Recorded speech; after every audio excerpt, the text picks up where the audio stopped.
Sorry, people, I can't use the chat. I can only do the chat this way so that messages can be seen but not read. I can do a spiel this way. Let's do a spiel. This is Restream, if you don't know. You can, Restream is great. You can stream to, free you can stream to like 2 channels, maybe 3. Paid you can stream up to 24 channels at one time. So you do your stream and 24 channels can be taken care of. So your stream can go out to so many people, so many places, and get seen by so much. Be warned though, some channels are not worth streaming to.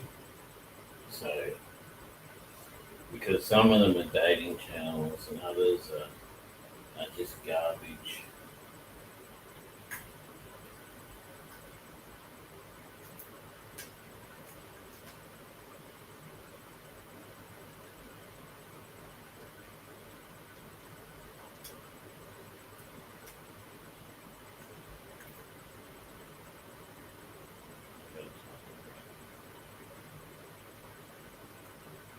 It's a small letter because that's what I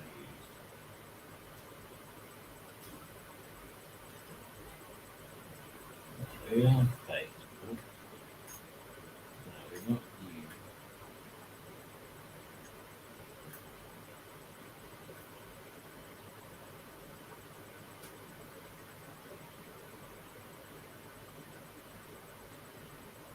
And there you can stream right deep YouTube.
I noticed that YouTube has made my thing so you have to join as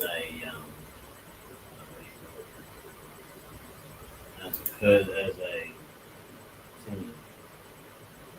You don't have to. It's completely up to you. All right, so this is where we go out on the net and we look for interesting things to look at. This is normally called EddieTheStreamer ETS, paranormal. Normally it's called that.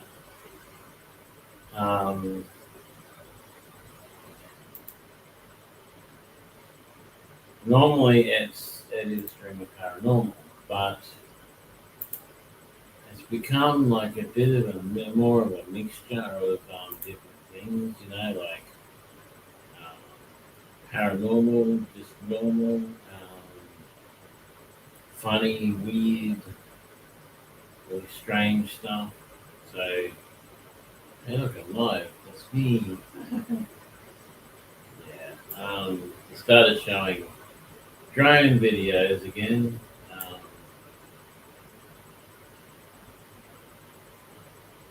That I watched that first. I watched her a lot, and I watch him a lot. I start my day every day with him. What is this? Excited. The Scrambler has evolved. Something new that has come to this bike that is exciting me more than I can put into words. This bike now has a DVSA approved throttle. That means you no longer have to pedal. We now have a bike that you can ride almost like a low powered moped. You no longer have to pedal. I'm going to shout it from the rooftops. This bike. In Australia, you have to pedal. If it's a push bike, you've got to pedal. I have a throttle on mine, but as long as you're not going over 25 k's an hour, it should be okay. But I'm going to go and register mine because mine's too powerful to be a push bike. So there's that. It can be ridden like a low power moped. I'm going to stress it one more time.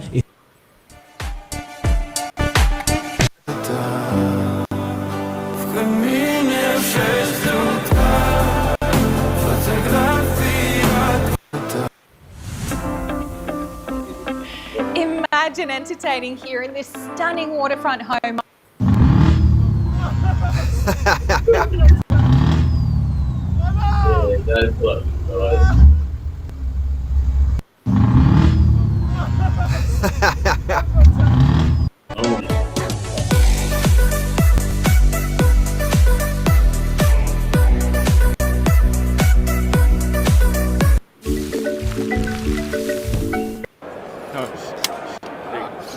Couldn't get the charge thing.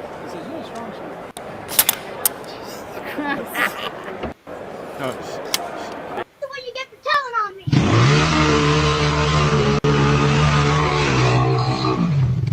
The way you get the telling on me.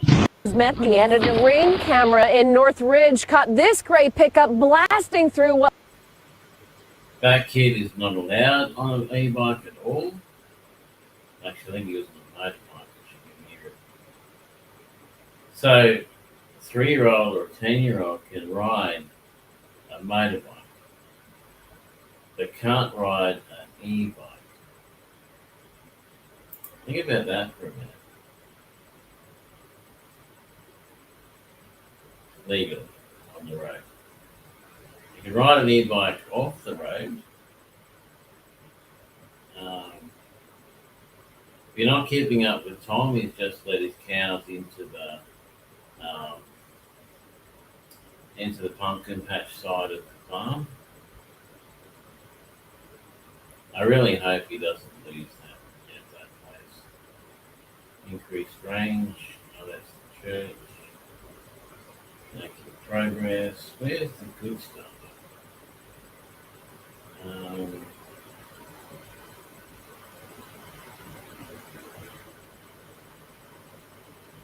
47 short videos.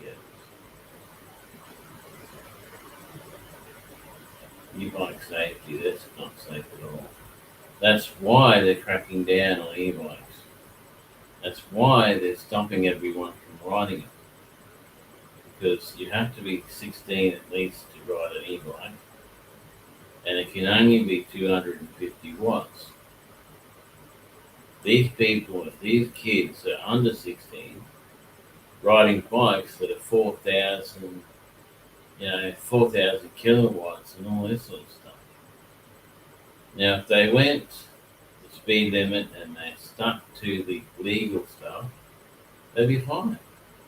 But no, they've got to do wheelies and stop traffic and be complete a-holes, and so they make it hard for everyone else who obeys the rules and does the right thing. What's this guy on about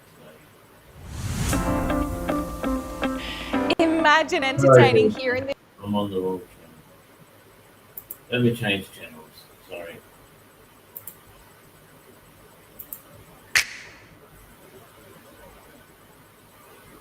I'm not. That. Ultra-rich sniper tourists allegedly paid close to $100,000, $100,000 to hunt humans. What's that? Oh, the sun had a bit of an explosion towards Earth's direction? Tell me more. What happened to Kash Patel?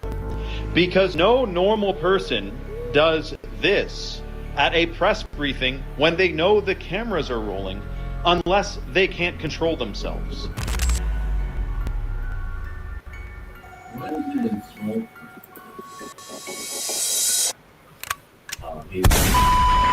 Let's freaking go, y'all. Welcome back to He's put it out in full screen. Real Reality, guys. Today, we'll be reacting to... Does he go big screen at any time? Oh, he does. Right there. Okay. This is also information that we Tim Burchett saying via our... He needs to fix his settings, man. We don't want to see that.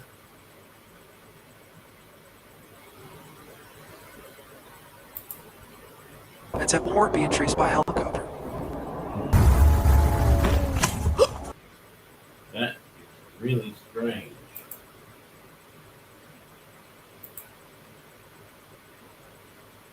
That's better. Hey. Every channel I visit, you like it. Everyone, you like it. Right? That's good. Oh, we're just chilling. No normal person does this. Shit. Hey, what's up, y'all? Welcome back to another Bryce Is Right. I hope y'all have all had a great freaking week, and I hope y'all ready to dive down deep into some of the creepiest and freakiest videos I could find in the deepest, darkest corners of TikTok. And nah, these aren't your ordinary videos. They're gonna be blowing your mind, making your head spin, and having you question your reality.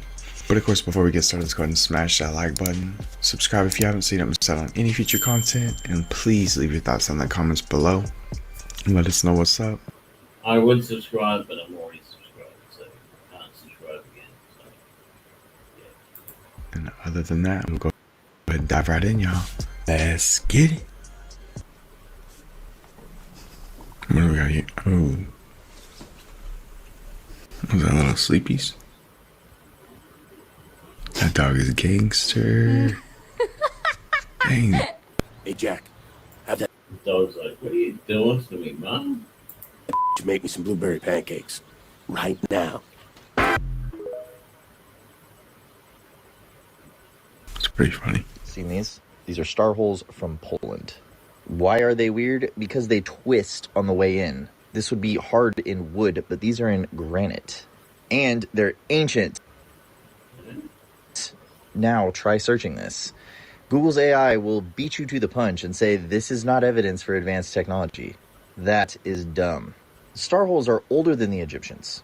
The Egyptians used a blade that thick to cut granite. The mainstream explanation that nobody believes anymore is copper tubes and sand. As an engineer, that's a shit idea. But we have this guy now. This is an ancient core of a tube drill. A drill leaves a spiral mark as it drills into the rock. That took 4 days, by the way. That method does not. The speed at which the ancient Egyptian drill went into the rock was faster than this drill right here. Just sit with that one for a second. Then some Russian dudes tried to prove that you could make hieroglyphs with flint and a hammer. Did a pretty good job. That took them 4 hours. Here's something to consider. This obelisk sits outside of Luxor Temple. It sits on top of a video guy for you, and then read ancient. If the FBI is interested in, the safety and prosperity and the, security of a nation, do you think they'd be possibly investigating the companies that are producing the chemicals that cause infertility and basically sterilize the population, like glyphosate and atrazine? Yeah, I'm talking about the billions of pounds of glyphosate sprayed in North America, United States per year, which is shown to cause infertility, but it's still happening. Is that malevolence or incompetence? Let me know your thoughts in the comments below and follow for more. That's these idiots. They're trying to depopulate the earth. So their thought is we kill all the humans, or we stop humans from making babies.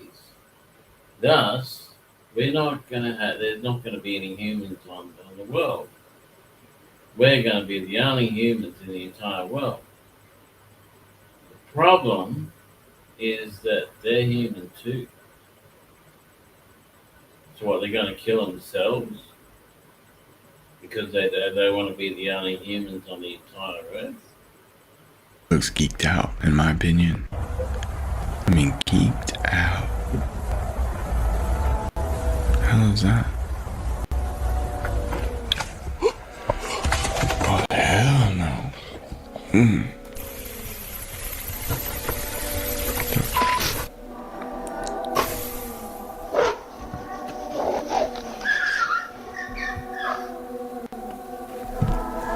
That's a nightmare right there. Gave me goosebumps and everything. Made the nips hard. Ooh. That's creepy.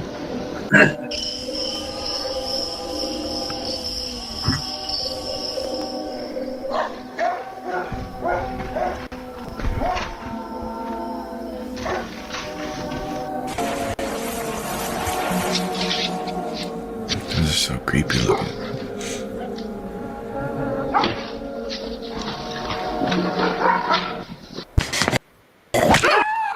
Hey, the hell I am! What the hell? So soon I'll have the bike back up, which means I'm going to be out Ubering every morning again, so there'll be constant videos, live videos from my phone as I'm going out and doing my Uber and stuff and all that sort of thing. I'm trying to make this my job, my income, you know, but stuff keeps going on that keeps stopping me from doing it. Like I can't do the chat, the live spoken chat, until I upgrade. I can't upgrade until I get some money. You know, I can't do a lot of things until I actually get money.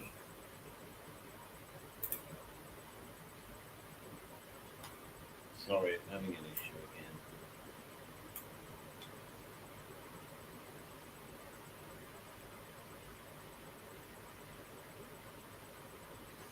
Okay, we're good. Feel free to type what you want to say. I will see it.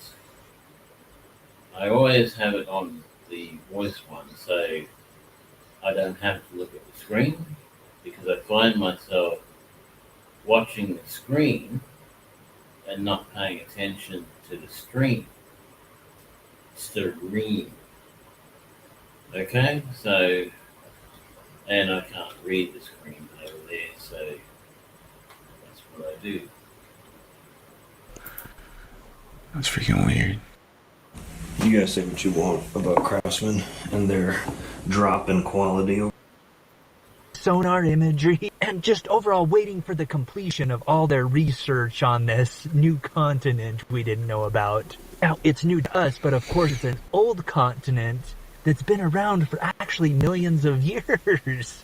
Oh, goody. Now, of course, they're now letting us know this information, but they're not releasing all the things that they found out about this unknown continent to us. Oh, what's the continent's name, you ask? Wakanda forever! Oh, it's Zealandia. I'm wondering when they're going to show us some of these images of Zealandia so we can see if there was any structures down there or anything that we can get an idea of good old Zealandia. Okay, then. You're not right about that. Zealandia. Was Xena live there? I bet I didn't take it too serious. This is stupid. I found a channel before that was absolutely brilliant.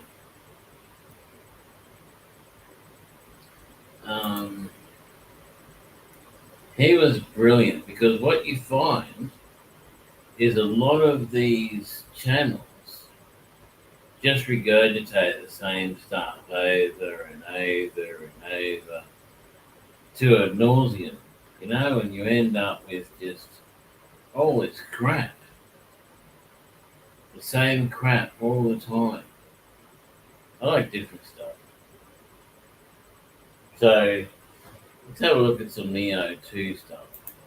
I'm gonna buy this drone. Today we're going to be testing the DJI Neo 2, and let me show it to you real quick. It's actually in my pocket.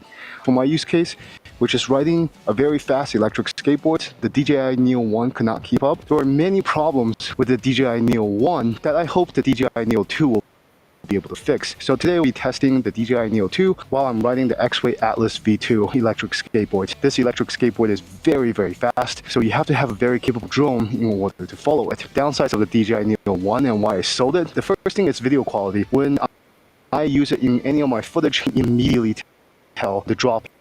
Garbage. When I use the my Neo 1 footage, right, hold on. See that, right? The footage he's got there, right? Going to minimize that, put it over here, go into my files, and I think it's in the Neo, DJI. Sorry, can't talk.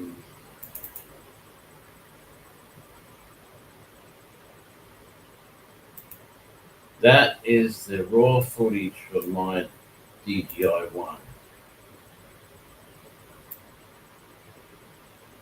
I mean, that's raw footage from Neo 1, right? With a few little things like I lessened the brightness rate. I did a couple of little edits on the drone itself. And if you want those edits, just go and have a look at the drone videos that will show you. But look at mine and look at his. It's like, oh, the footage is crap. That looks okay to me. The trees are the right colour, the ground is the right colour. It's the park up the road from my place. I used as a testing ground. Everything's the right colour. I mean, what's the issue? His one's not right. His one's too bright. The brightness is too high. It's almost at whiteout. The textures are not right. But I don't. And that usually. They take that footage, they put it through a filter, through a editor thing to make it look like this, or slightly better. But I just put the drone up, hit record, and fly. No editing software at all. Why?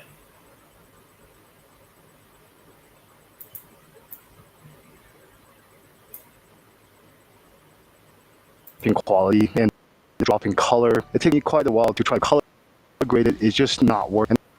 The DJI Neo 1 also keeps losing me under shadows. Whenever I go under like the shadow of a tree, it loses me. And also it doesn't turn very well. Whenever I make a U-turn, you know, at maybe 10 miles per hour. I'll see if I can find the video. Hold on. I'm not sure if it's even there. This is me in the park.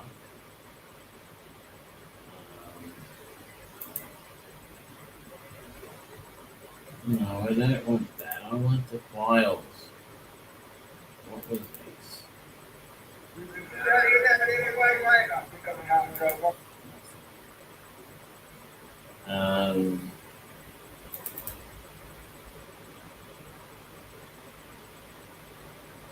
No, this is all just me using it for the first time, trying to get it to work.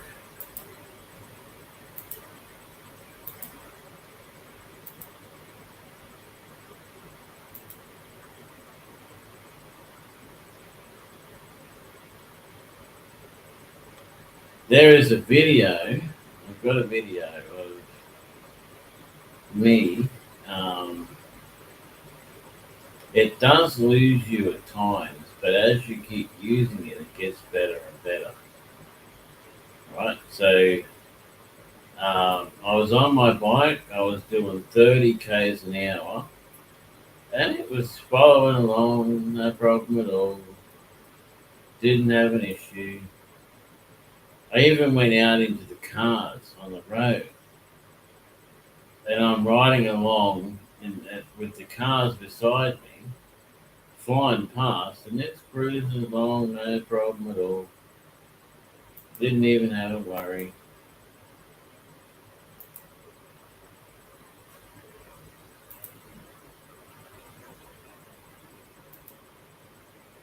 Didn't even have an issue, you know.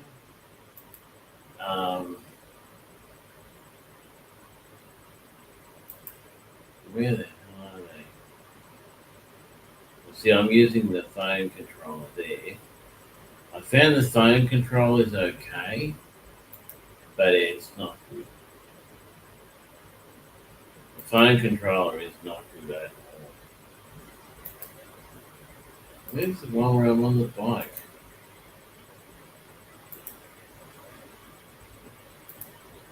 That's the master file.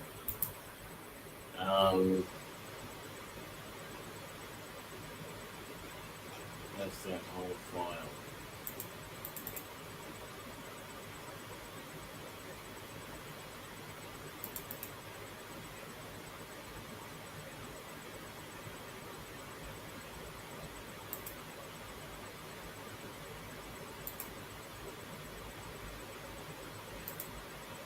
You have the problem I found with the Neo 1 was you have to comply with this. You're not allowed to fly in these zones. All I do there is just don't join. Just don't join it. Look at the colours in that. They're all, you know, his colours are all faded and weird and look weird, and he's got to do a lot of colour mapping and everything to do it. This is raw footage from the drone. The Neo 1. Raw footage through my phone.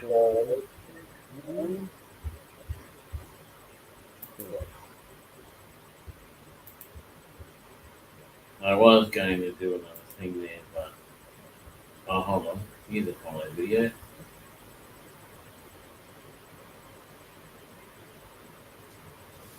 When I get going.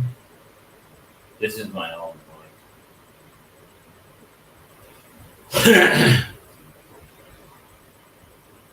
I'll need like shadows. Look at the shadows. His is losing him with the shadows. Where's mine losing me? The shadows there. I mean, what's the problem? This is up in the Botanical Gardens. Is there a tree there? No problem.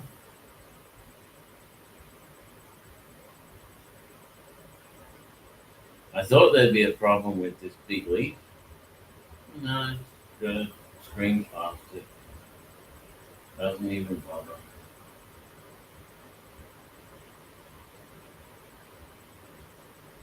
So I mean, like, what he's saying isn't exactly true.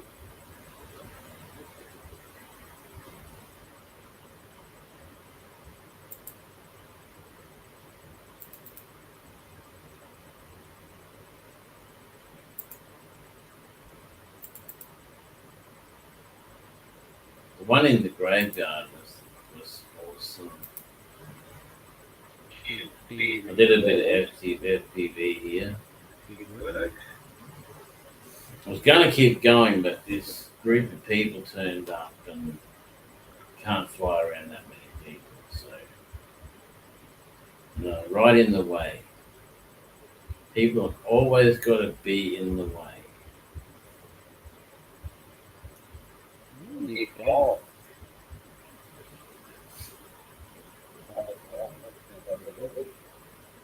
thought this one would get a lot of likes and everything. It's up on my Edward Deeds channel, I think.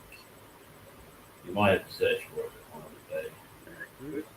Or my DJI 1 content. DJI 1, Neo 1. The original Neo. Live footage from the actual, from the thing. Live footage.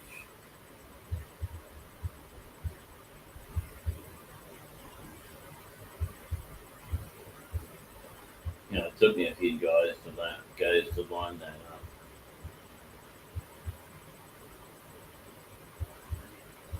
And there's people watching me, I didn't even know they were there. The guy and his son. And his son's like, crawl through there. And his dad's like, okay. He did it. I don't know how he did it. I couldn't do it. No. Oh, damn. Yeah. Talking to myself. Great. I talk to myself a lot.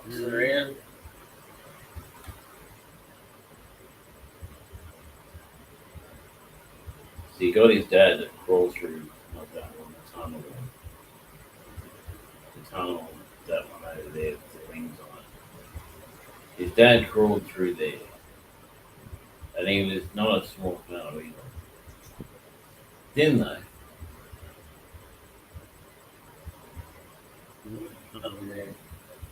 kids, things like playgrounds that made for kids are really good for FPV.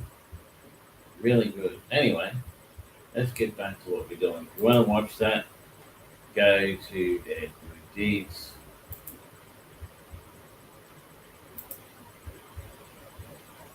Let's bring him back and see what garbage he's got to say.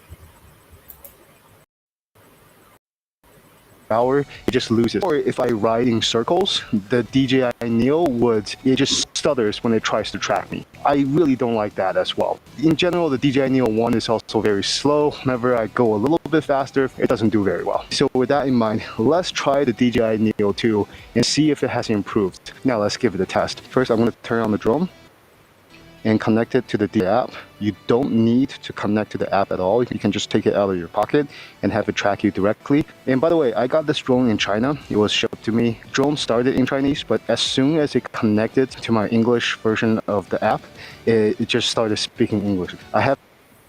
First mistake, don't use the phone. Because the phone, if you put it on follow and don't use the phone, it will do its job. It's really good. It will not fault it. If you have the phone, you can watch it, but it's more prone to being a problem.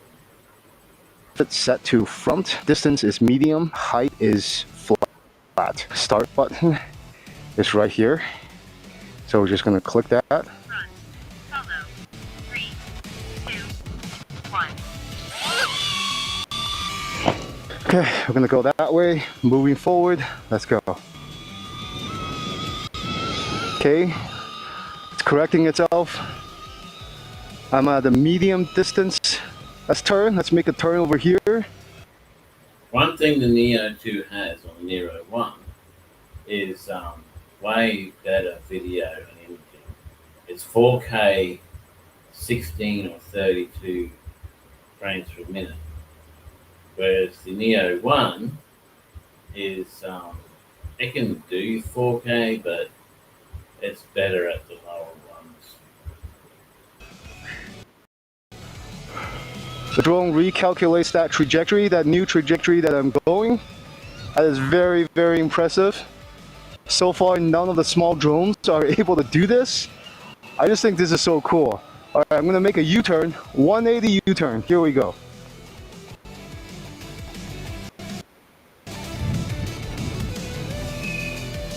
Okay, now it's behind me. Is it going to recalculate that trajectory?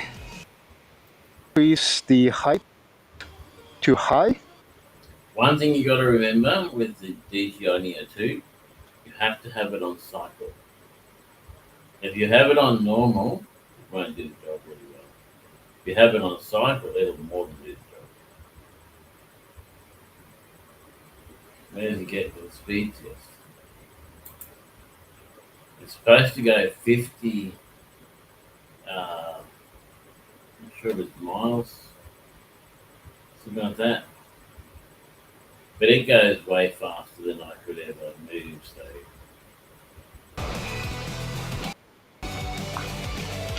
Very nice. He understood the assignment. Go very fast. Increase my speed.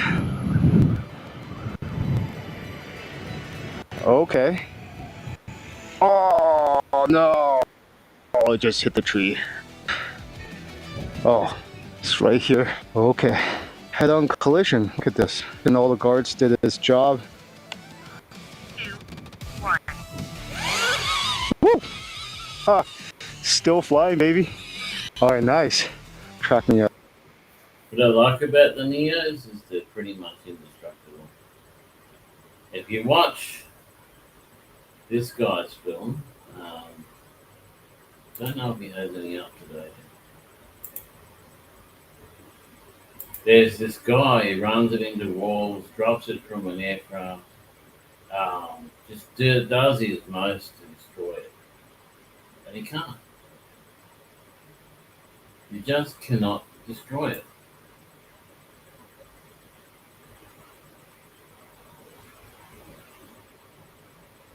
Go fund me.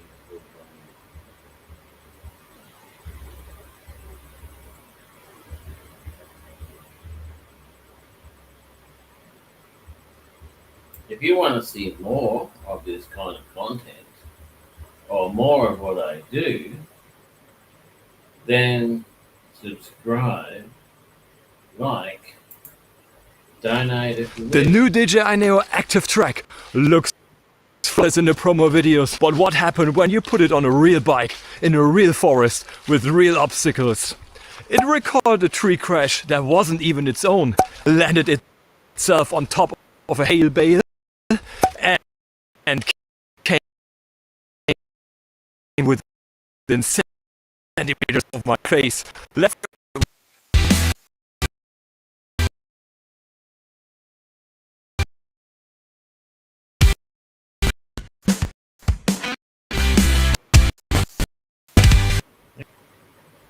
It's the same level now as the Avata 2, all the other drones. It has 2-axis gimbal. Some of the other ones have 3, but not needed. It has lots of things, but you've got to make sure you're in the right mode. If you're not in the right mode, it will do things you don't want.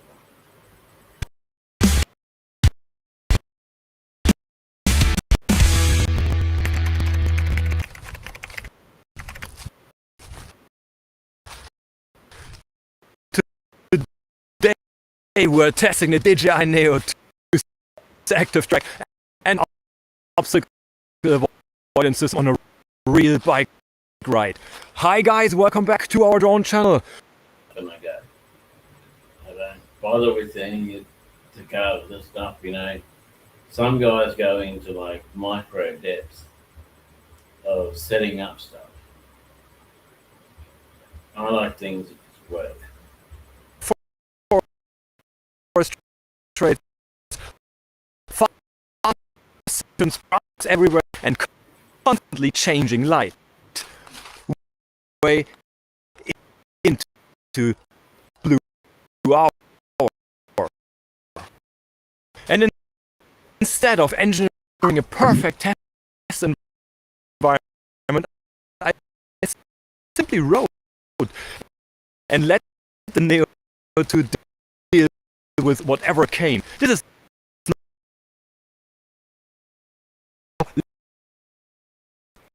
let's jump in.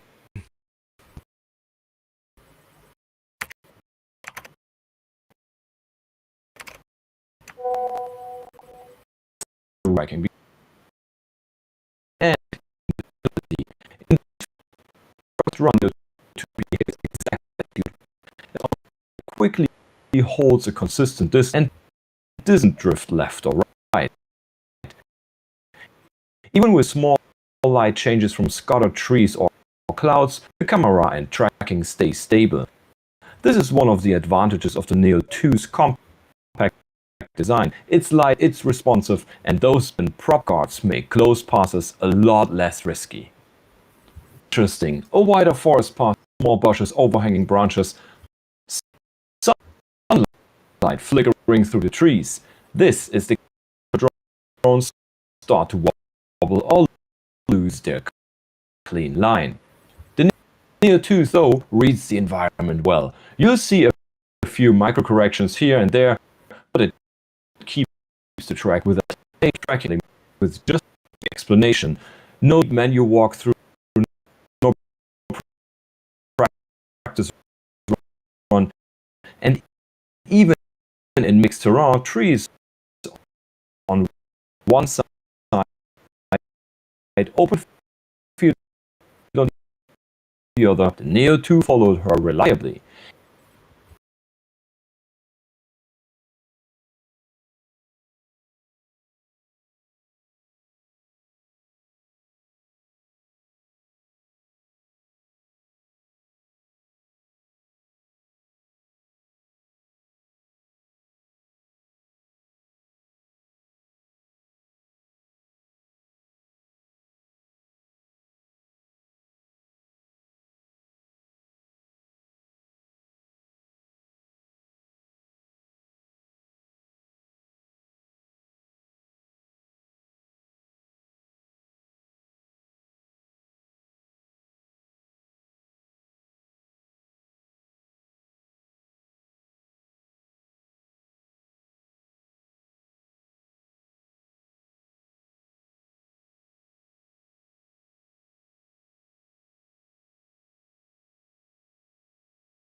still live?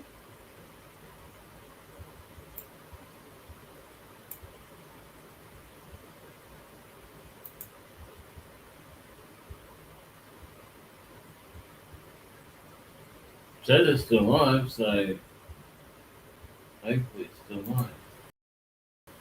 Watch.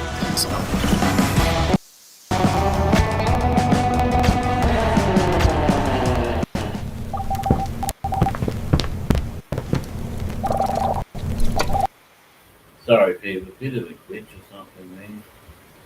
I don't know. People are always trying to hack into my stuff. Are drones disguised as birds real? Huh? Before you say no, take a look at this.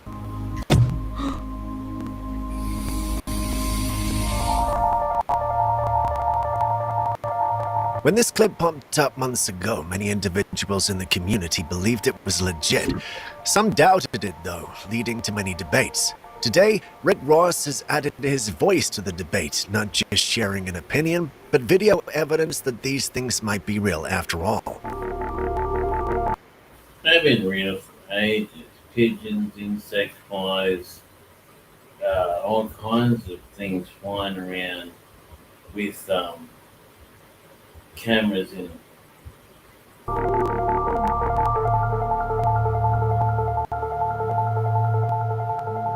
They hooked one of them up to. There was a watch years ago, long time ago, that ran off your pulse. It ran off your bioelectricity. You know that 11,000 volts of static electricity we all have in our bodies? There's another one that ran off. You just shake your wrist and it ran off.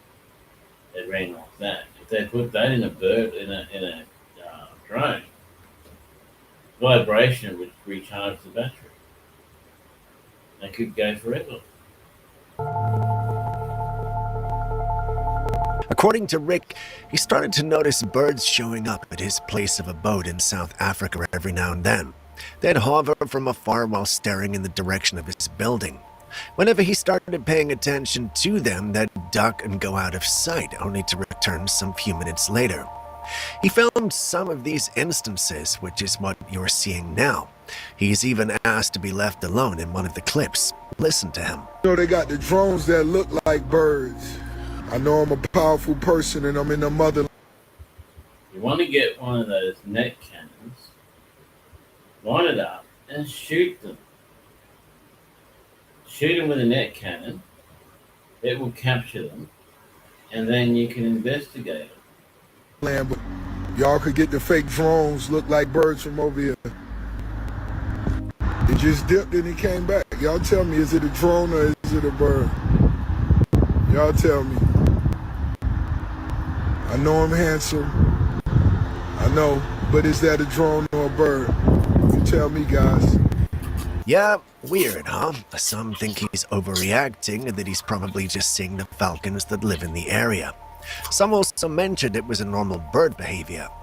There were also a few that felt that the drone thing is real and that this isn't one of those instances. You've seen the clip, so what do you think? I mean, this is Rick Ross putting his reputation on the line here. If you thought that was odd, take a look at this.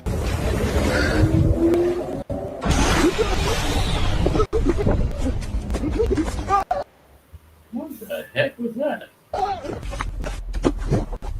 Yeah, that's definitely not normal. This clip showed up online recently and it's got the community talking. In the clip, we see a strange and unfamiliar piece of technology powering up and then disappearing. It's almost as though it teleported out of the place. When the young men first uploaded it, they were met with a lot of skepticism as some felt it might be AI generated, despite the fact that the young men swore on their lives that this was real.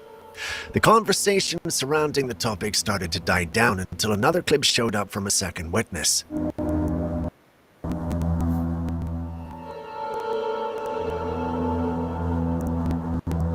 This clip also captures the strange tech-looking thing from a different viewing point.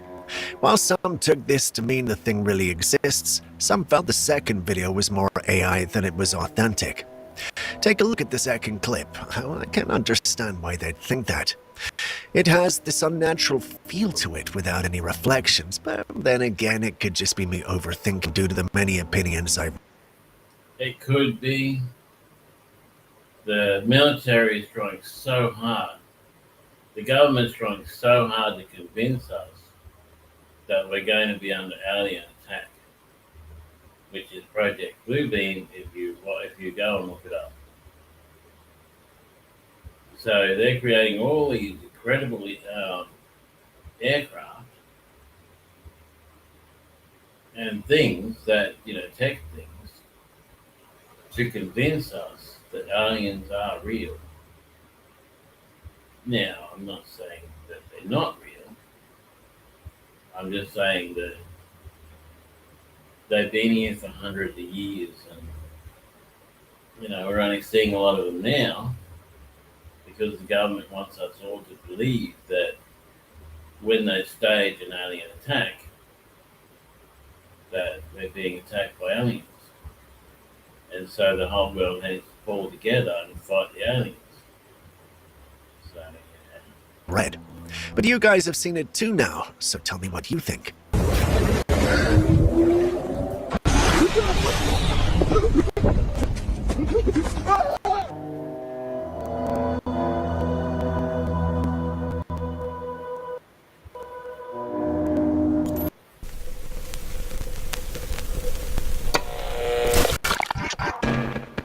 We've spoken about digital IDs and how they could essentially be weaponized.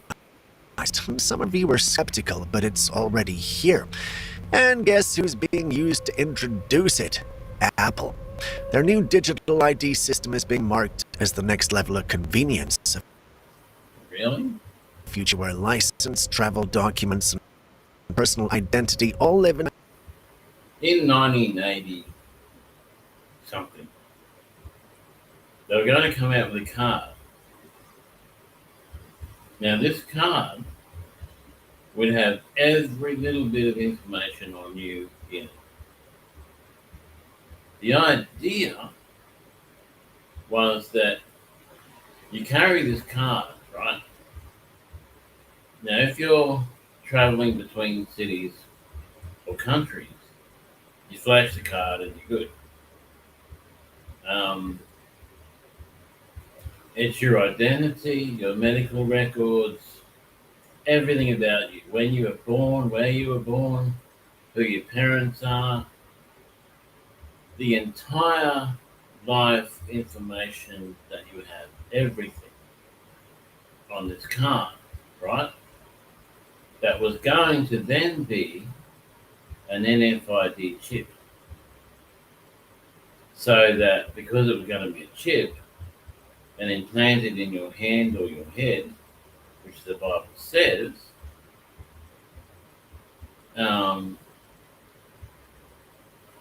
that was a big problem with a lot of people. But you have to worship the beast. Hold on a second.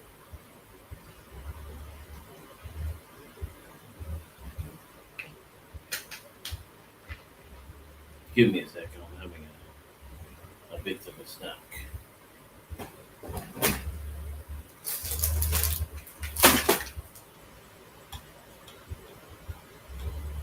Let's minimize that. Let's go to page.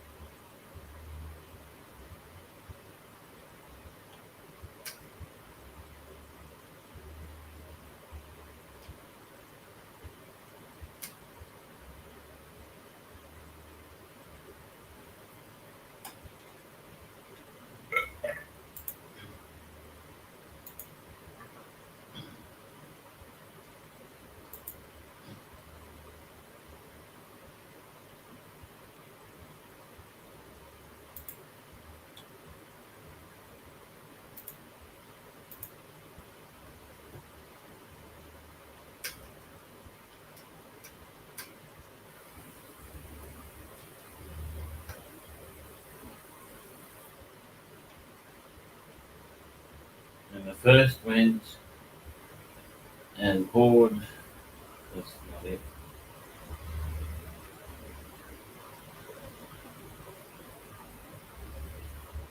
That's not it.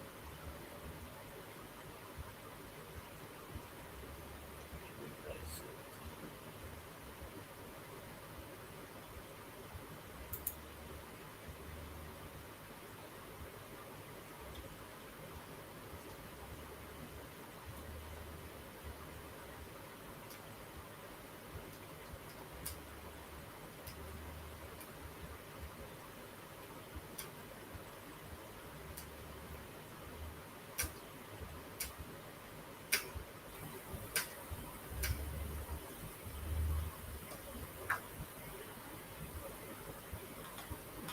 Stupid thing.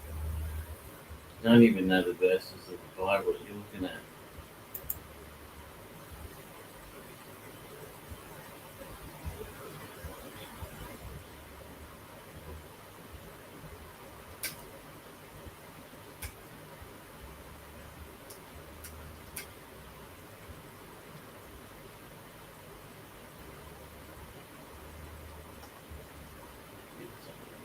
No? What Bible is that? It's supposed to be a study Bible? It's missing half the pages.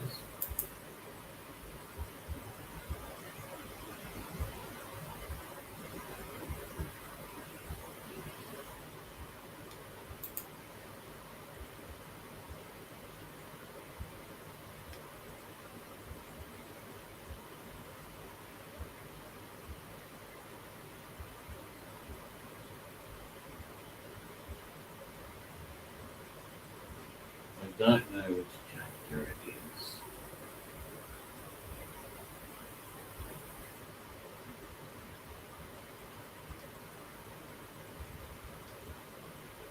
What the chapter says is that they will be given a code number type thing, both small and great, and no one will be able to buy or sell without it. Now, we already got a bank account, which you can't buy or sell without, unless you barter or use some other method. But this is about the card thing and what's happening at the moment. There's another verse that says, and they made statues that both walk and talk. That is AI and robots.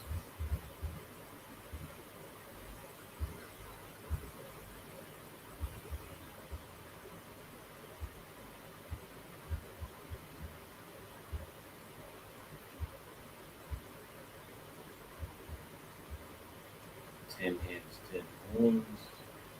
The 10 heads are leaders of state. The 10 horns, I think, are countries.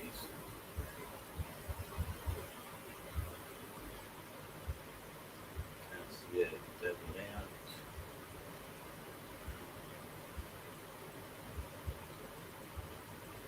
Whether you believe in God or you don't, whether you believe in the supernatural or you don't, read the Bible. Because Revelations tells you, blow by blow, step by step, how the end of the world will be. Right? It tells you in detail. So whether you believe or not, read it, because by reading it, you will know what's coming up, what the next thing will be.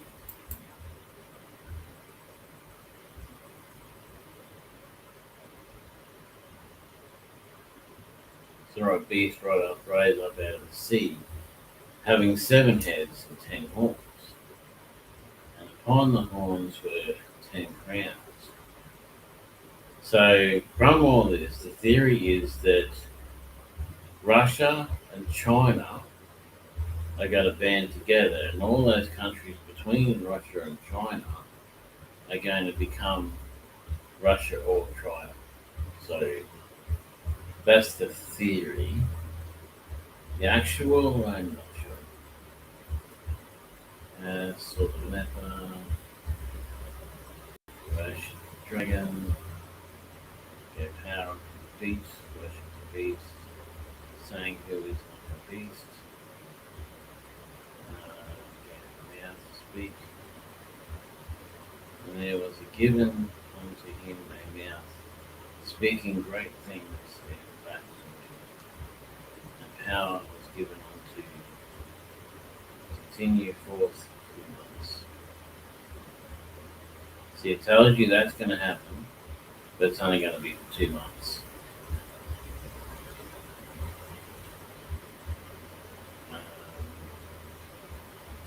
Where are the aliens coming from? The sea. Could it be a link?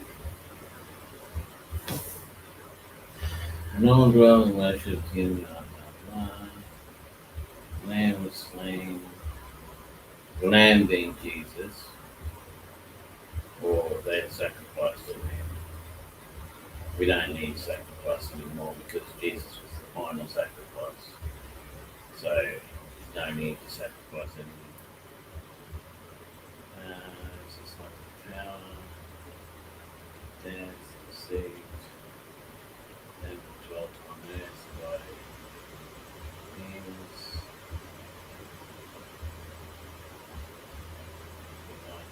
image, beast.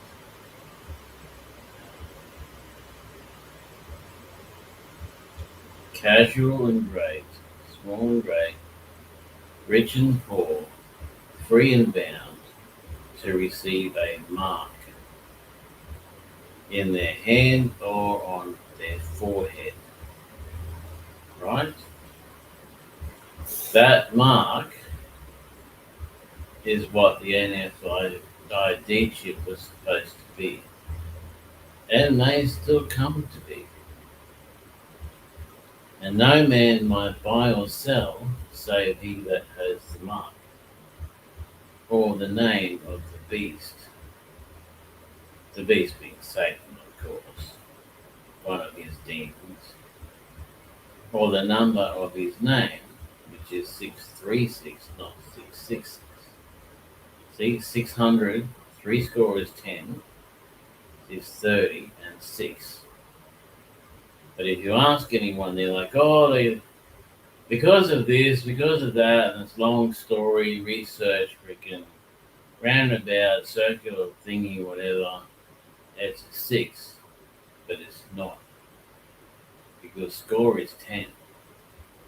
If you go back in the Bible, you will learn that score is 10, not whatever. I mean, 3 score is apparently 660 is apparently 60. I don't know how you turn 3 into a 6, but anyway, they've got a whole sort of a whole thingo way of explaining it that I don't accept. You might accept it, I don't.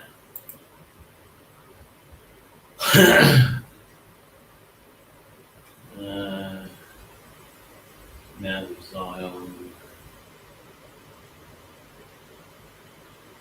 So that's what we're coming up.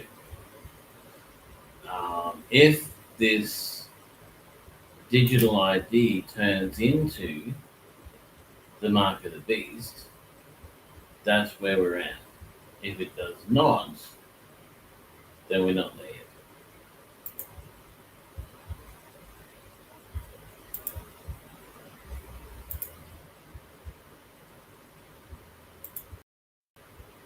Your iPhone. To the average, that sounds efficient, but to anyone paying attention, it feels like the early construction of a digital trap. When a single device becomes your wallet, your keys, your passport, and your proof of existence, it also becomes the ultimate point of control. A system that can verify you instantly, can just easily track you instantly. A tool that can confirm your identity at an... All phones track you. All phones track you. Go to your iPhone. Go to your phone.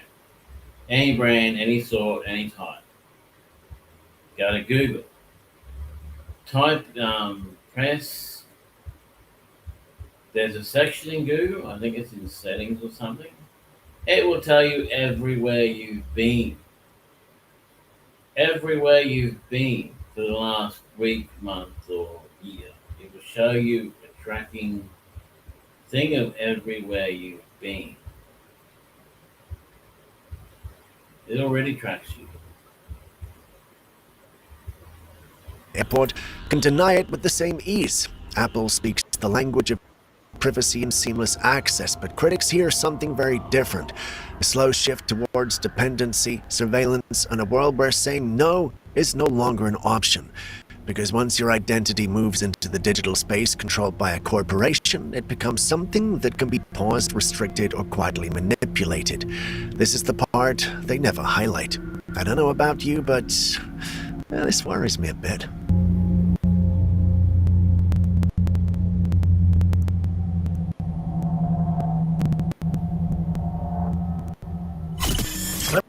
I'm really interested to know what you guys think of the whole digital ID thing. We all know what's been going on in China. I'm kind of wary, but at the same time, yeah, I don't know. It's a hard one. I don't think I'm gonna have digital ID on my phone until I've seen what's gonna happen in the world and whether all of a sudden the governments are gonna turn around and go, ha ha, gotcha. Yeah. Still on digital IDs. It's allegedly reported that TikTok's American operations have now been placed under Oracle's wing. Yes, Oracle. The supposedly dull corporate software giant led by Larry Ellison. But, dull? Well, that depends on how deep you're willing to look. Ellison wasn't just one of the richest men on Earth, he's also the biggest private donor to the IDF and someone who constantly speaks about the inevitable digital future. Digital IDs, central bank digital currencies, AI-powered surveillance networks. He's been openly praising all of it for years, and now suddenly he has full control of TikTok's entire US infrastructure. As if that isn't strange enough, Ellison has also been quietly working side by side with Trump's administration on America's digital ID framework. Everything starts to align a little too neatly, doesn't it? But here's where it gets really interesting. I dug a bit deeper, and it turns out a few pieces of the official narrative don't line up with the way they've been presented. Some roles are exaggerated, some connections are more indirect than the headlines claim, or at least what the reports want us to believe. Because in the world of digital IDs and surveillance power plays, the line between truth and design is thinner than ever. Maybe, just maybe, that confusion is exactly what they want. Constantly recording, watching and recording everything that's going on. Citizens will be on their best behavior because we're constantly recording and reporting everything that's going on.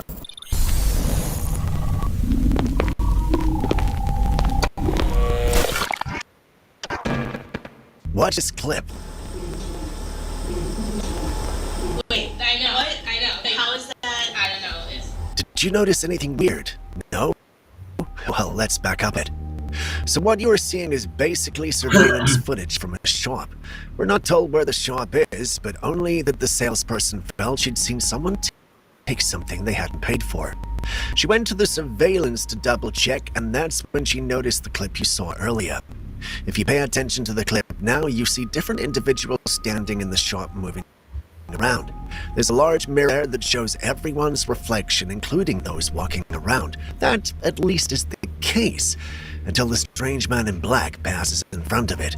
All of a sudden, there's no reflection, and it's almost as though he was never there. She couldn't believe her eyes at first, but after watching the clip over and over again, she concluded the man had to be a vampire. What do you think? I gotta get something to him. Of course. I know, he's gonna freak out. Wait, I don't... Okay, so I don't understand. You're filming the guy that stole it? No, look. Just keep watching. It's crazy. Wait, I know. What? I know. How is that? I don't know. What the... It's crazy. This is something you'd expect to see in a movie, but if you were the person who uploaded this clip, then chances are you saw it with your own two naked eyes. For those wondering, the clip was uploaded online by a woman from North Carolina. She'd come home late that day and was simply getting out of a car when she noticed an unnatural-looking creature moving in the distance. To confirm what she was seeing, she quickly moved to her home security camera, and surely enough, it had captured the creature moving around her property. It had pale skin and unusually long limbs. It moved on all four. Just ignore the noise and just ignore the noise in the background. It's a stupid person over the fence. They keep doing it, playing loud bloody music with heavy bass. Although it's not too bad right now, but it gets worse sometimes. And was definitely not human or animal. She uploaded it seeking answers, and the responses named the usual suspect, the rape. Now take a good look at it and let me know what you also think. And before you crucify me, allow me to mention that there are some who also believe this is nothing but AI. What's your take? Go to his channel, watch it, and subscribe and all that if you haven't already. Moving on, people are attacking my internet, so I keep getting notifications telling me that people are attacking my internet. So hopefully they can't get in. I don't know if they can or not, but hopefully they can't, because I don't want them getting in. I'm so sick of intruders.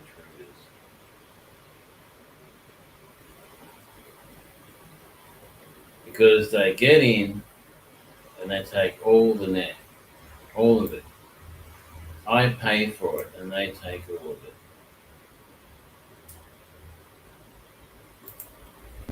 This video was taken at the swimming club in Ireland. It may not seem like much at first, but lion's mane jellyfish like this one can grow larger than a whale and have more than 1,000 poisonous tentacles.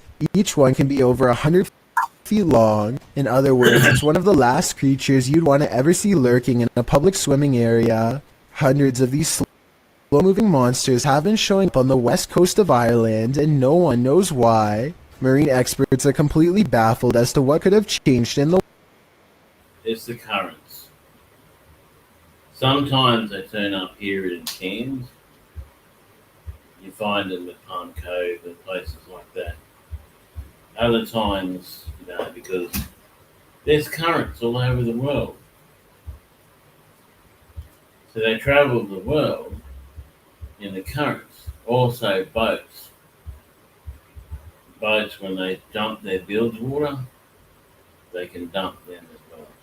Because they dump a lot of crap in their bilge water. waters to accommodate them, especially in such large numbers. Meanwhile, lion's mane jellyfish are continuing to send swimmers to the hospital, and the infestation shows no signs of slowing down. A diving instructor named McPhear, 1991, notices a giant underwater sea creature slither up to some Sea snake. We used to catch them on our lines, and we used to just cut the line or something.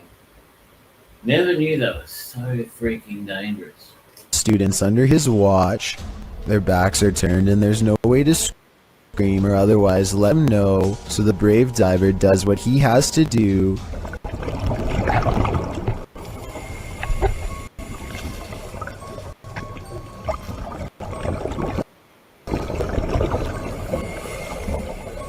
He grabs the snake to make it change course. It takes one look back and seeks shelter under a rock. What he calls an awesome sea snake encounter, to me, would be nothing short of downright terrifying. I was never scared of them, but yeah, one bite makes kill you. Especially interested to know if this is an olive sea snake like he says. If so, Google says they are known to approach divers with curiosity and that they rarely do anything to them, but when they do, it does not go well. Not what you'd want to surprise you from behind. Like most animals, they're fine unless you attack them, corner them, or get them in a position where they need to defend themselves. With no gloves. Oh yeah, and one more scary thing. He calls this thing a juvenile in the description. If that's not considered full grown, then I can't imagine how big these snakes must get. Creepy things are waiting to crawl up your wall when you live in Florida. Steve Crumbaker watches in horrified fascination as a lack of limbs does not keep this snake from ascending a brick wall with relative ease. It uses the space between the bricks to scale the wall, always searching for the next small groove to fit into. In 2 minutes, the large snake has managed to wrap itself around the windowsill and appears to lie in wait. They say in the description that it's a rat snake that's harmless to humans, and I wanted to double check if they were right, so let me know. Harmless or not, it would nevertheless. Most of the time, snakes are only after rats and mice and vermin that you want out of your house anyway. But occasionally, they will attack a small human or a human. And that's what they do. Provide quite a scare for anyone unfortunate enough to open a window and find one dangling in front of their face. Isaac Brumeghem feels a bite on his line and pulls up something larger than he ever imagined. The taxman. The taxman cometh. What he caught was he caught a fish, and before he could get it to the boat, the shark ate it. Because if you watch, pretty sure I saw a fish there. Maybe he did catch the shark. It looks like he hooked the shark, but when you watch it again, you'll see the shark was actually going after a much smaller fish. Isaac quickly hooks and releases the fish before the shark has the chance for a second go. Isaac is so incredibly lucky that the line was behind him and not close to the kayak, otherwise this shark could. See, he was going after the tuna. And he missed the tuna and hit the line. Or something like that. Could have practically landed in his lap. A highway patrol building in Rocky, California was unprepared for one of the scariest moments ever caught on CCTV, a surprise bear inspection. The animal gets up to look inside and pushes down on the extra large doorknob. It looks like an act of sheer luck, but then it knows to pull the door towards itself to get inside, which is just creepy beyond belief. You can see from its reflection of the window that this bear gets. They've been around humans so long that they've learned how to access human places. Pretty far into the station. Approximately 29 seconds pass before it's spotted and chased. The curious critter nudges open the door to get away from 2 officers, and really isn't much they can do except clear the parking lot and probably call wildlife authorities. The way this bear can open doors so easily seems well practiced and makes me wonder how many different human houses it's visited. Hopefully they catch it soon and relocate it someplace far away. A man is holding very still with his arm out at an odd angle. That's because he doesn't want to attract wrath of this dangerous little fellow who somehow slithered into a scary situation. He is helpless as his friend carefully pinches his sleeve to determine where the snake is. He makes a cutting motion with his free hand to tell his friend what to do, not wanting to alert the snake with the vibrations of his voice. Once they carefully cut away the sleeve, you can see the snake is curled around his right bicep and in no hurry to leave. The mouth is right by his arm and it would take less than a second to strike with fangs. They wisely pull open the sleeve with the scissors to distract the snake and get its head away from his arm, but there's not enough room, so they need to cut more. By now the snake is getting upset, so with no time left, they reach in and scoop him out. I guess they could have done that the whole time, but it was much too risky to be a first option. Take a look at its markings and tell me what kind of snake this is. I'm guessing by the way they handle it with such extreme caution that it has to be venom. Who the hell's that damn bloody... My mouse keeps running away. Put him in the cage or something.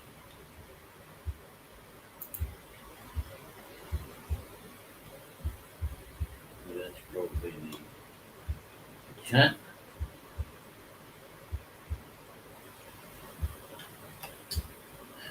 Miss published to YouTube by in Jamaica in August of 2017. This big almost catch occurred at the Hellshire Bridge. The camera approaches a large gathering of onlookers surrounding the bridge in question, where cars have pulled to the side of the road to watch the big event. Two young men have managed to nab the croc by the snout using a length of rope. The crowd cheers as the crocodile thrashes about and soon escapes his captors. They try again, throwing the rope into the murky water. After a few failed attempts to recapture it, they give up and the crowd disperses. Many in the comments below the lack of catch on the crowd, saying they're making too much noise and scaring the croc away. Perhaps they're right, but if Go to the edge of the water. The croc will come to you and eat you. That's your chance to catch it. How would you do it? If you knew this monster was lurking below, could you suppress your fear? Would you get on a small wooden boat in a murky pond full of alligators? YouTube channel The Omar Gosh Vlogs dives right in this scary video. Oh my gosh. What you don't know is he's friends with the organizers and runners of the park. And those alligators, they're dangerous, but can't remember, were they?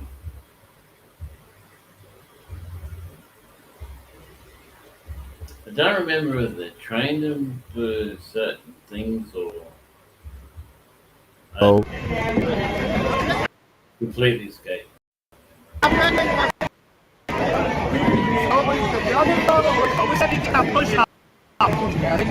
But I'm quite sure he's 100%.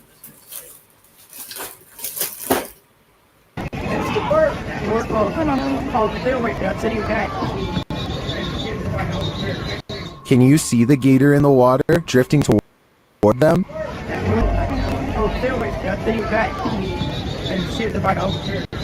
You might think these folks landed in gator territory by accident, but it looks like this is actually something people pay to do. No, it's the alligator farm. They rescue alligators and all that sort of stuff. It's that place.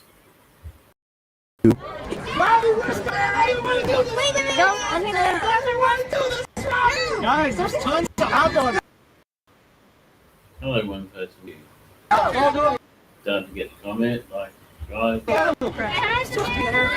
Savannah looks hungry, don't you guys think? The gators look like they could chomp them at any moment. In fact, the group is sandwiched in between them.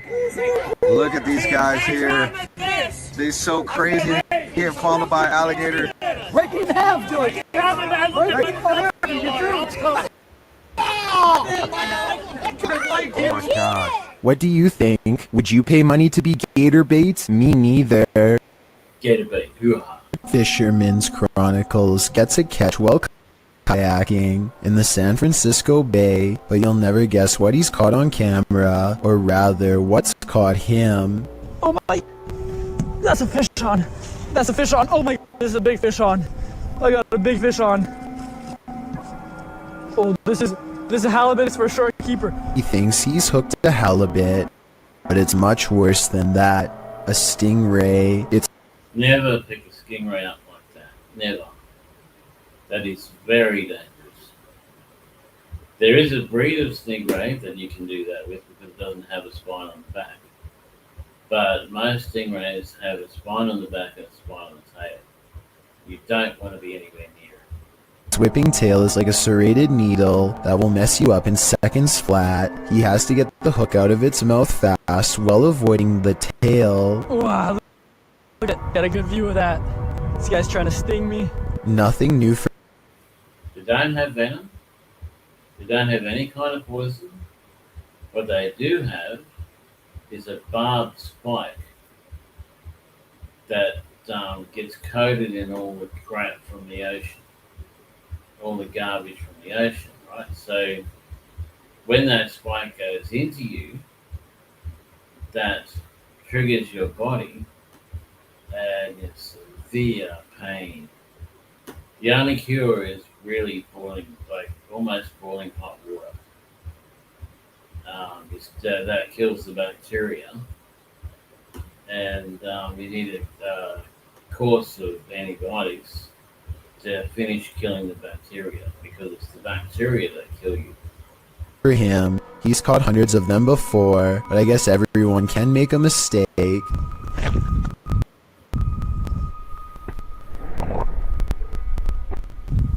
The tail connects and a barbed wire feeling races up his arm. Now he has to get the hook out with the ray in his lap, and he's lucky it doesn't chunk out of his thigh here at 7 minutes and 17 seconds. They do have razor sharp teeth. He gets to a hospital as fast as he can, and this is the end result. Well, I had to row like half a mile back to the kayak launch with a stingray tail like sticking out arm. It's healed up nicely since, and he doesn't have any nerve damage to speak of, but it's not something I would ever want to go through, and I hope he never does again. He's lucky it wasn't higher up an artery. Also, I just want... That's what killed Steve. Steve, you know the guy who used to do all the wildlife stuff, right? He was diving with a team, right? And he went down, and a stingray came up and hit him in the heart with the stingray barb. That killed him. That's why he died. Steve Irwin. That's how he died. So, yeah. They're not classed as dangerous, but it depends on where they hit you. In the hand, it's bad enough. I wanted to commend him for not getting angry at the stingray for defending itself. He focuses on getting the hook out of the stingray first before getting help for himself. I'm gonna release this guy as fast as possible. I think everyone's first instinct is to throw it back into the water, so this must have taken an incredible amount of self-restraint. A large rat finds itself trapped in what looks to be the corner of a kitchen. Appears to be at the mercy of the man recording, who to be fair seems to want to cause it no harm to begin with. But as Marcus Goodiron zooms out, you can see to your horror that this is not in a kitchen at all, nor is it on the floor. I guess a large rat climbing your wall isn't exactly the happiest of endings. The problem there is, yeah, there's one rat. But there's a rat's nest somewhere. So there could be 100 rats in the ceiling or somewhere else. And they're spreading disease and really making your house unlivable. So something you have to get on. But it is most definitely unexpected, not to mention a good reason to give the walls a good scrub down. The Queensland Police Service in Australia released this seriously scary video on their Facebook page. Wrapped firmly around this poor person's leg is the last thing anyone wants. Python. How a python kills is it wraps around its victim, and as they breathe out, it squeezes. So they can't breathe in. So they breathe out more, so it squeezes. It keeps doing that until the person just dies. And then it eats it. And it has a detachable jaw, so it can eat anything of almost any size. A large snake. They seem to be employing some kind of tickling strategy that I doubt is going to make it relax. Wiggling my fingers as fast as possible around a snake seems like a terrible move, but I'm also no snake expert. I am absolutely amazed at how calm the snake remains as the officer puts her hands close to its head and unwraps it from this leg. I was assuming it was domesticated until the officer was later told it was wild. Someone tell me what kind of snake this was and why it didn't seem... It's a python. Diamond python. Very prevalent in Queensland. They're everywhere. They normally eat rats, mice, chicken, small wallabies, children, if they get a chance, like 2-year-olds. Yeah, usually they don't go anywhere near humans. To care about being handled for the first time. Maybe it was simply looking for a warm spot to coil up for the night, or maybe it was someone else's escaped pet on the loose. Upbeat Jason puts on a helmet cam and rides through a neighborhood with his friend on BMX bikes.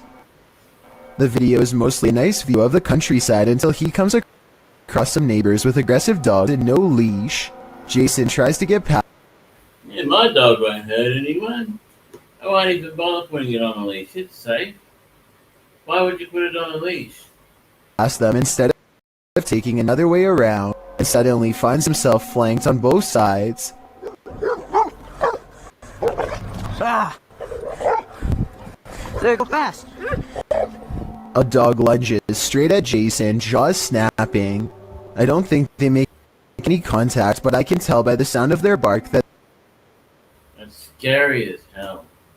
I had one jump right over the middle of the bike.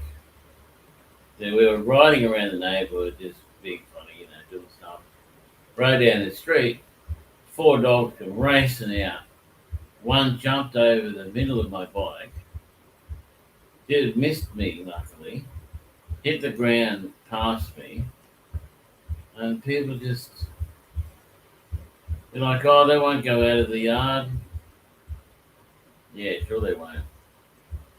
And my sister's then husband, he was doing the pamphlet deliveries.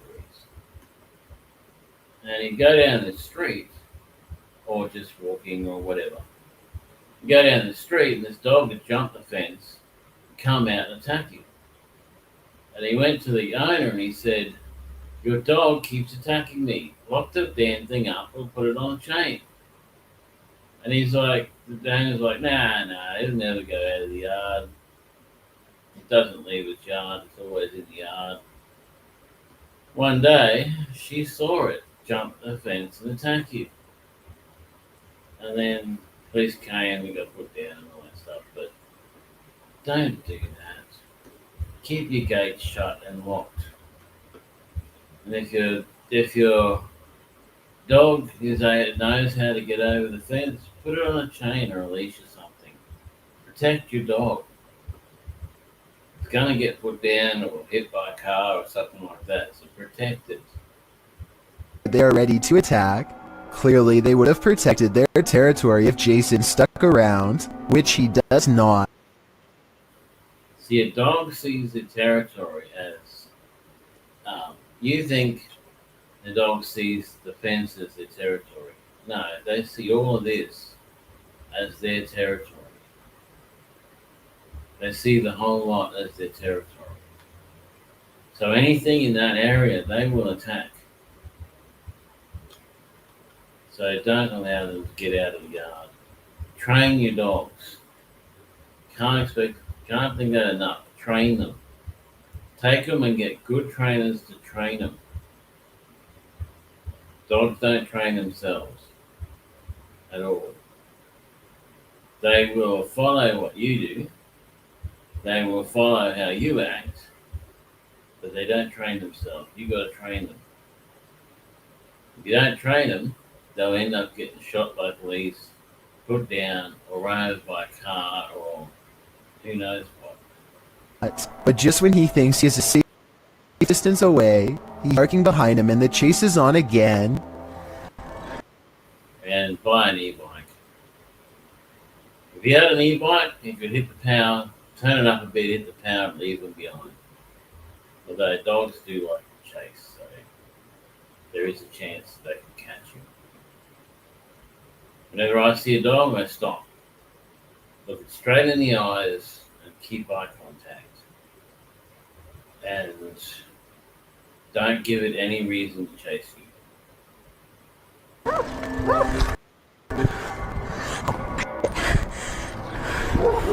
See, now they're in chase mode.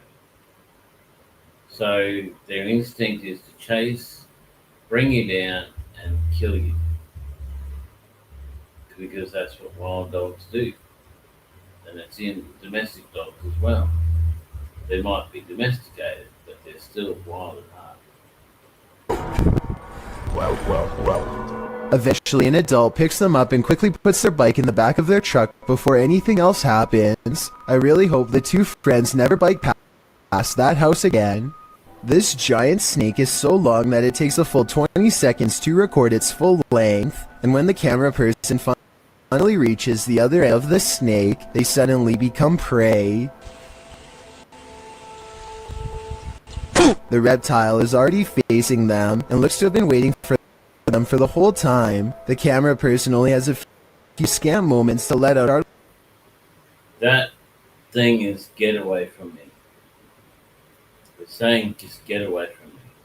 Little yelp before the reptile lunges straight at their face. Check out its color and markings and leave a comment saying what kind of snake you think.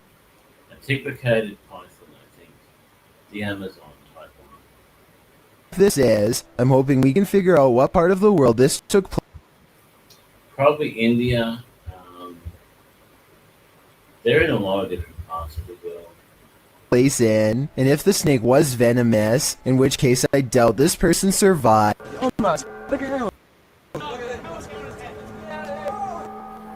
This is a really humorous and random situation, but let's face it. If a wild seabird were to land on you, I don't think many of us would be able to take it with a smile like this brave cameraman does. There's a cameraman who has to. Cameramen, people who get behind the camera, learn to just stay still, make sure you get the shot. He makes no sudden movement. It's not wanting to attract bird's hungry gaze or its beak to his We want some fishies. fingers. Believe it or not, I looked up like in human encounters and found out that the sides of its beak are razor sharp. So this situation could actually go. Yeah, but they don't attack humans really. They can if they've been fed by humans and you don't feed them, they will attack like any animal. If not, they usually fly away, no problem. Gone wrong quick. I don't know whether this pelican wanted to take some of his fingers or take a rest, but it seems to realize it's outnumbered and takes off. Who would win in a swamp fight, a deer or an alligator? You're about to see, published by Hazy Season in June of 2019. This scary video was Normally an alligator, but sometimes the deer gets away. captured at Squaw Creek Reservoir in Glen Rose, Texas. At first, the fisherman thinks he's looking at a huge fish. Look at this. What is that? Is that a dead fish? But as he gets closer, he realizes it's a deer in the water. The deer is no longer alive, and it's being pulled down into the water's depths. Looks like a deer, dude. It's a dead deer. Holy by something that is so far unseen. The crew is wondering what's A dead deer and a live alligator? I think the alligator's already won. gotten hold of it. They watch for a moment and soon realize a gator's got him. They then let nature take its course. dude, what happened? Did it just like fall down this hill? Holy.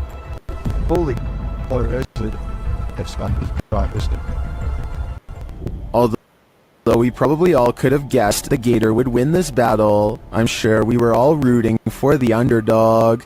When Reactor 4 burst at Chernobyl in 1986, a 10-kilometer exclusion zone was formed and thereafter was increased to 30 kilometers. There was a photo of a young girl, completely naked, running away from the reactor. I don't know if it was that one or another one, with her back on fire. I can never get that image out of my head. The initial steam blast resulted in 2 passed away, while a further 28 passed within months of exposure.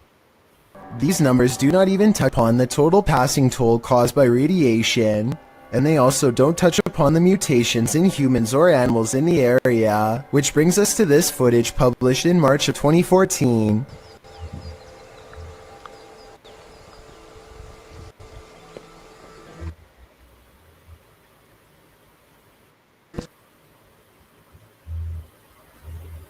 So what is it? Is it a goat without a head, or is it?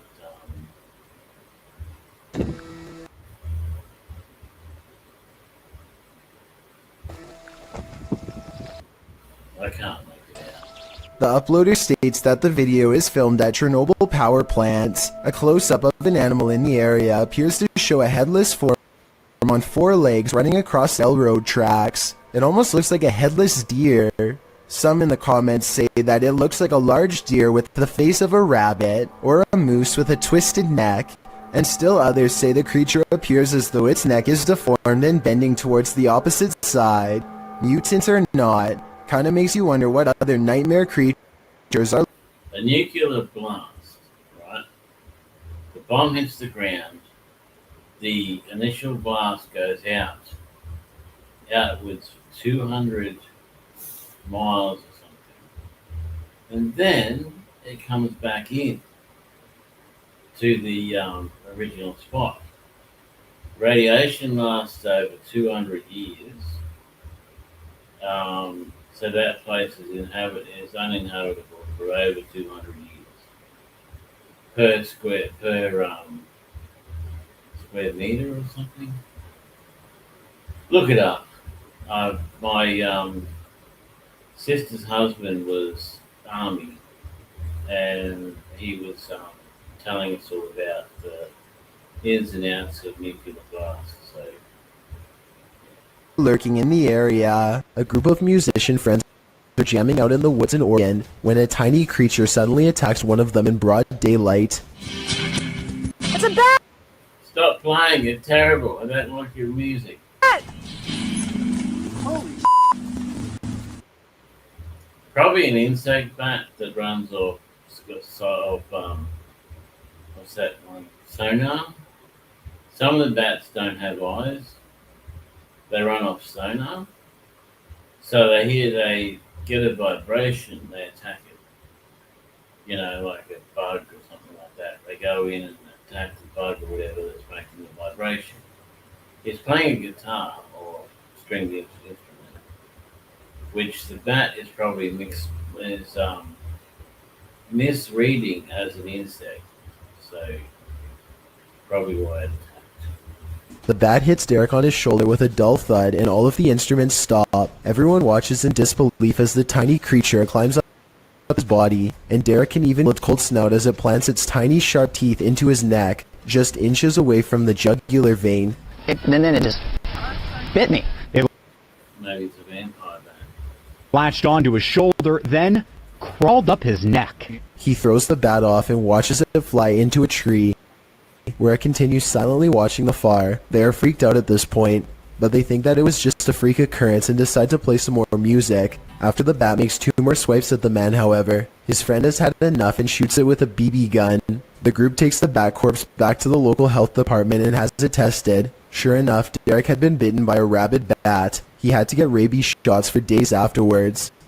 With the video title, Doberman vs. Mailman, I think we're all expecting there's a dog at this street address who is really tired of seeing this mailman, and today it's going to deliver him a final message of its own to stay away. The mailman slowly approaches. Clearly, he's dealt with this dog. All mailmen should be given a cattle prod as standard issue. Dog runs up, you touch it with a cattle prod, it goes to sleep for half an hour. You do your deliveries, and you're gone. And then after half an hour, it wakes up again. Sort of good. No injuries, not hurt. Doberman before, but as the Doberman isn't doing the same slow approach, he quickly turns around and is soon. Big mistake, he ran. Running triggers the dog's chase instinct. Should have looked the dog in the face, looked the dog in the eyes, and walked backwards to safety. Being chased, running for his life, the dog catches up quickly and appears to snatch something from him and heads back to the house. The mailman's demeanor switches from terrified to looking like he's having a fun time. So maybe he was in on this from the start, or maybe he's happy the Doberman didn't try to snatch an Maybe it's a game they're playing. arm or leg instead. If you're out paddleboarding, watch your sea legs. Published in April of 2022, YBS Young. I would never go out in the sea in a paddleboard. I'm someone who likes to be really safe. Bloods writes, a humbling reminder for myself that it's their ocean and I'm just a visitor. The paddleboarder is at first enamored with a giant sea turtle. Turtle, big turtle. Well, right, think of it. Oh no! Oh!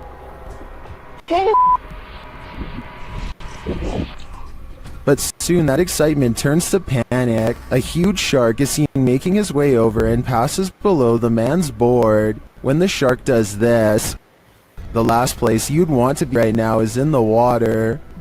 Oh, there's a turtle. Oh. The shark swimming along goes, oh look, seal. Or fish. You know, like a whale sees a boat, there's another whale. He goes, oh look, fish. He goes to grab it. It's not fish. While many in the comments panicking, commenter Jethro X has a different perspective. He writes, for anyone wondering, this is just how we have fun in Australia. A woman with an octopus on her tries to laugh it off, despite her extreme fear. What does she say here? It's trying to crawl down its throat.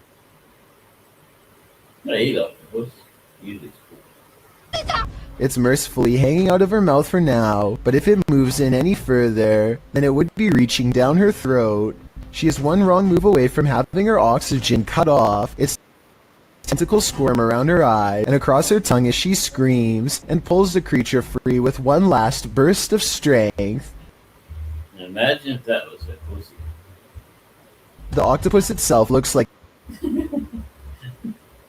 it came straight out of the ocean. I can only imagine how disgusting the lingering aftertaste must have been. If you ever find yourself swimming with the fishes, you'd better hope they're not piranhas. The bite force of a black piranha is incredibly powerful. It's 3 times as strong as an American alligator and 30 times stronger than its own weight. Point being, no dentist would want to work on these chompers. This video shows just how effective a piranha bite How many dentists work on fish? can be. Published in May of 2011, this bite test was administered Look at its red eye. in Ecuador. Holding a piranha in one hand and a stick in the other, the man brings the stick near the piranha's mouth and the fish easily and instantly snips like a pair of scissors. There's no question about it if given a chance. A crab's the same. You know a crab claw, like a crab with one of its claws, can exert one ton of pressure onto whatever it's eating. This seemingly innocent fish will take more than a bite out of you. It may take a limb. YouTuber Memoria Sobrenatural INC believes they were guided to this location by something paranormal, and maybe that's true, but it doesn't seem to want to let him in. You not go down there, near there. You not go near there.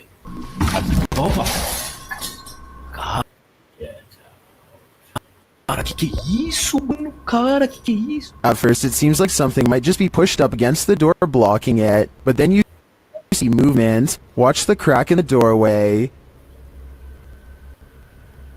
Olha isso, cara. Dá uma olhada. Who's there?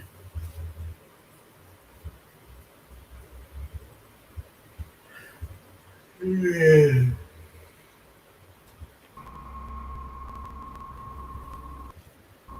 Whatever's inside doesn't seem human.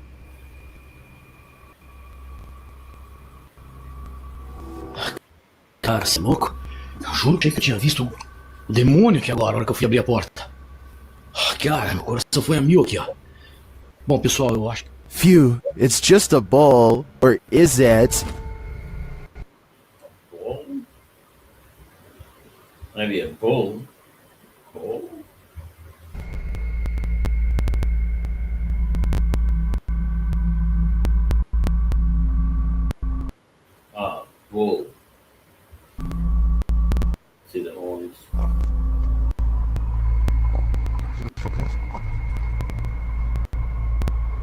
I think this horned beast is more demon than it appears. In some parts of the world, it's customary to never put your shoes on in a hurry. Here's why. My mate goes, I put my shoes on the other day and I had a toad in my shoe. I thought he said he had his toes in the shoe. I'm like, of course your toes are going to be in the shoe. But he had a toad in his shoe. And he hates toads, big time. But in Australia, you can have spiders, snakes, redbacks, all kinds of insects, all kinds of stuff in your shoes when you go to put them on.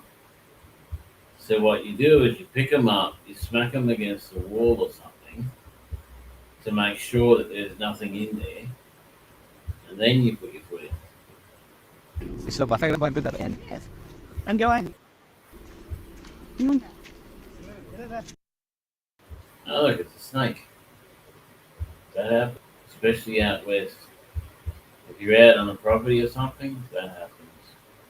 A large snake has coiled up in the toe of his shoe and refuses to get out. If he had put it on without looking, then the snake would have no doubt defended itself. He says that this is a non-venomous juvenile rat snake, and I wanted to know if this is an accurate description.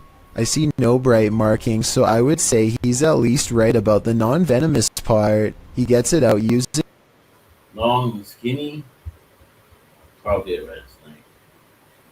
Without examining it close up, and don't know, but yeah. a hook they keep around just for this purpose, and does not seem too worried about it. But as Obviously, they have a lot of. far as I'm concerned, any snake in my shoe should be considered highly dangerous. After watching this creepy video, I might start checking my shoes each time before I put them on. I never really thought about it before, but piranha tanks like this one at the London Zoo have to be kept clean, and the only way to get it done right is by hand. This diver carefully scrapes a cleaning tool across the glass with his back turned to a school of flesh-chomping fish. As long as as long as there's no blood in the water, he's fairly safe. As if his life is not at risk. It's just another day on the clock for him, but an absolute nightmare for me and everyone else watching. And look at that, no gloves, no fear. So basically, I want to know why he isn't getting shredded right now. Some Because there's no blood. people in the comments are saying that piranhas won't chomp unless they smell red in the water, but I was under the impression that they tend to go after almost anything on sight. Maybe these ones are on a well-timed feeding schedule and are therefore They're probably so well fed that they're not even hungry. simply not hungry. Something has crawled up this poor woman's leg and refuses to come out. Her friend almost has it by the tail, but then at the last second it does the unthinkable and burrows even deeper. The scared animal probably would have gone up way higher if she didn't stand up in time and let gravity force it back down. She is either trying not to scream or lose her lunch as her friend tries again, this time wrapping its tail around his index finger. He manages to extract a giant rat and quickly puts it back Rats. in its container. The rat looks used to being handled, and this is probably the only thing that kept it from trying to bite and scratch its way out. It looks like this person is trying to do some repairs on their car. Maybe something's wrong with the air conditioning. No, they're trying to get a snake out. Pull their bloody pants up there. Then I realize it's not a repair, it's a removal. A large snake appears to have crawled inside of the car, and the only way— Alright, thank you, Spooks. Always good to see you. Go to his channel, like and subscribe. Do the thing.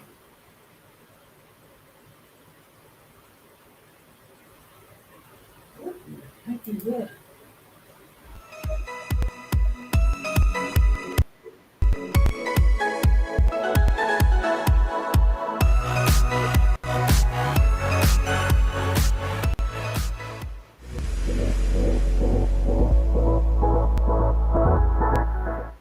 Ever wondered what happens when a snowboard and a stunt scooter collide?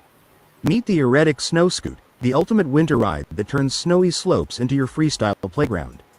The Erratic Snow Scoot takes the thrill of snowboarding and mixes it with the agility of freestyle scootering, creating a whole new way to conquer the slopes. Designed by Kevin Die, a legend in the scootering world, this ride keeps that classic scooter style but makes it snow-ready for epic winter fun.